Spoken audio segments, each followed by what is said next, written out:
Hello friends, welcome to my YouTube channel. In this video, I will discuss causes of chronic or progressive ataxia in children. An important cause of progressive or chronic ataxia in children is brain tumors. Posterior fossa tumor cause ataxia because of direct disruption of the cerebellar function or indirectly because of increased intracranial pressure. Most common tumors in children are cerebellar astrocytoma, brainstem glioma, ependymoma, and medulloblastoma. Child typically present with ataxia, gait disturbance, emesis, and sign and symptoms of raised intracranial pressure. Frontal lobe tumor also cause ataxia due to destruction of association fibers connecting the frontal lobe with cerebellum or because of increased intracranial pressure. Diagnosis is made by CT scan and MRI, and treatment is specific for the tumor type. Another important tumor is neuroblastoma. It may be associated with paraneoplastic encephalopathy characterized by progressive ataxia, myoclonic jerk, and opsoclonus, which is non-rhythmic conjugate horizontal and vertical oscillation of the eyes. Another important cause of chronic or progressive ataxia is congenital brain malformations. In this, first is the basilar impression. It is a disorder of craniocervical junction such that odontoid process is displayed posteriorly and displaces the spinal cord or the brainstem. Initially, head tilt, neck stiffness, or headache is present. These symptoms are precipitated by neck trauma. Ataxia may also be present. MRI is diagnostic and treatment is by surgical decompression. Another brain malformation causing chronic ataxia is agenesis of cerebellar vermis. It presents in infancy with generalized hypotonia and decreased deep tendon reflexes. Delayed motor milestones, head and trunk titubation, and truncal ataxia are typical. Vermal aplasia is usually associated with Joubert syndrome and Dandy-Walker malformation, and diagnosis is made by MRI. Joubert syndrome is an autosomal recessive disorder. It is a distinctive malformation of the cerebellum and brainstem that manifests as molar tooth sign on axial MRI. Symptoms of Joubert syndrome include hypotonia, ataxia, characteristic breathing abnormalities, that is episodic apnea and hyperapnea, which improves with age. There may be global developmental delay, nystagmus, strabismus, ptosis, and oculomotor apraxia. In Joubert syndrome, systemic features may be present, and these include progressive retinal dysplasia, coloboma, congenital heart disease, microcystic kidney disease, liver fibrosis, polydactyly, tongue protrusion, and soft tissue tumors of the tongue. Dandy-Walker malformation also causes progressive or chronic ataxia in children. It is a posterior fossa anomaly which includes cystic dilation of the fourth ventricle, hypoplasia of the cerebellar vermis, and an enlarged posterior fossa and hydrocephalus. Infant present with rapid increase in head size and a prominent occiput. Most children with Dandy-Walker malformation have evidence of long track signs, cerebellar ataxia, and delayed motor and cognitive milestones. Another congenital brain malformation responsible for chronic ataxia in children is type 2 Chiari malformation. It consists of herniation of cerebellar tonsil, inferior vermis, pons, and medulla into the cervical canal, along with hydrocephalus and meningomyelocele. A foreshortened occiput suggests Chiari malformation.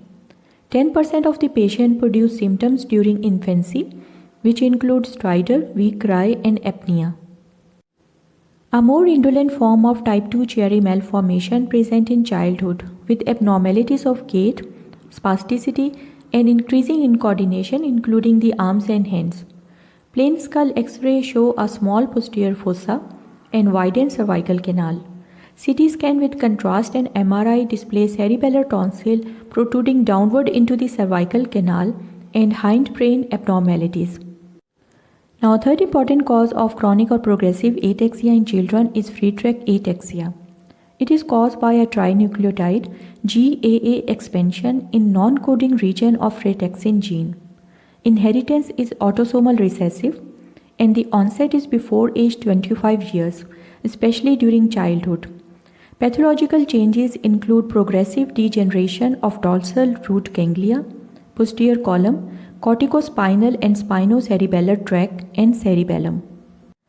Symptoms of Friedreich ataxia include ataxic gait, explosive dysarthria, nystagmus, upper limb ataxia, distal sensory loss, weakness of distal musculature of hand and feet, decreased vibration and position sense, positive Romberg test, absence of reflexes, particularly ankle, with extensor plantar response, that is upgoing toes.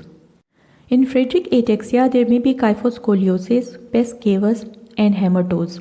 There may be hypertrophic cardiomyopathy, diabetes mellitus, hearing loss, or optic atrophy. Diagnosis is confirmed by molecular testing. Now, all patients with Friedreich ataxia should receive regular ECGs and should be monitored for the development of diabetes. Fourth important cause of chronic or progressive ataxia is ataxia telangiectasia. In this, there is mutation in ATM gene which encode a protein kinase involved in DNA repair. It has autosomal recessive inheritance.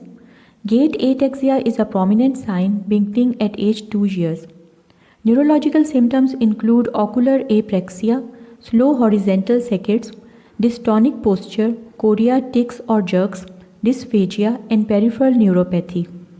Other important features of ataxia telangiectasia include telangiectasias appearing after age 2 years, usually first in the conjunctiva, premature graying of the hair, atrophy of the thymus and lymphoid tissue, lymphopenia, hypogammaglobulinemia, leading to frequent infections, lymphoma, leukemia, and brain tumors. Most patients have elevated alpha-fetoprotein, decreased serum immunoglobulin A, E, and immunoglobulin G, and increased chromosomal break, particularly chromosome 14. Another important cause of chronic ataxia is disorders related to vitamin E deficiency. Acquired vitamin E deficiency occurs secondary to fat malabsorption. This results in spinocerebellar degeneration, peripheral neuropathy, and retinitis pigmentosa, and treatment is aimed at underlying etiology. Another important disease in this category is ataxia with vitamin E deficiency. It is an autosomal recessive disease due to defect in TTP1 gene which transfer alpha-tocopherol to circulating lipoproteins. There is slowly progressive gait and limb ataxia, areflexia, and retinopathy, and treatment is with vitamin E. Another important disease in this category is A-beta lipoproteinemia. It is an autosomal recessive disease and is due to mutation of microsomal triglyceride transfer protein gene. There is severe fat malabsorption from birth. Stools are pale, foul-smelling, and bulky, and abdomen is distended. There is failure to thrive in the first year of life. Peripheral neuropathy secondary to vitamin E deficiency lead to absent deep tendon reflexes. Other features of A-beta lipoproteinemia include slow intellectual development, progressive ataxia, loss of position and vibration sense, intention tremor, retinitis pigmentosa, and rickets. Peripheral smear show acanthocytes, and serum cholesterol is less than 50 mg per deciliter. Triglyceride is less than 20 chylomicrons, and very low density lipoprotein are not detectable, and low density lipoprotein and apolipoprotein B are absent.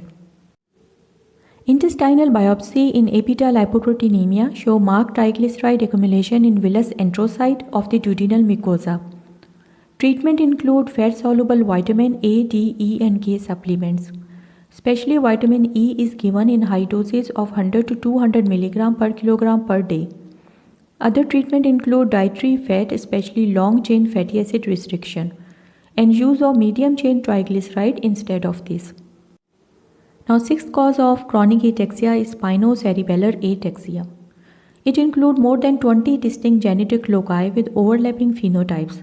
Majority of these conditions are autosomal dominant and are caused by expansion of CAG, that is polyglutamine repeats, in their respective genes. Some spinocerebellar ataxia present in childhood with features similar to Friedreich ataxia, and diagnosis is made by genetic testing. Now, following are some conditions which may also present with chronic or progressive ataxia in children. These include vanishing white matter disease, adrenoleukodystrophy, metachromatic leukodystrophy, Refsum disease, Krabbe disease, Pelizaeus-Marsh-Becher syndrome, juvenile GM2 gangliosidosis, Ramsay-Hunt syndrome, ataxia with dementia, recessive ataxia with oculomotor apraxia, Charlie-Weik-Sagene syndrome, Russi-Levy disease, and neuronal ceroid lipofuscinosis. Thanks for watching this video. Please like, share, comment and subscribe to my YouTube channel.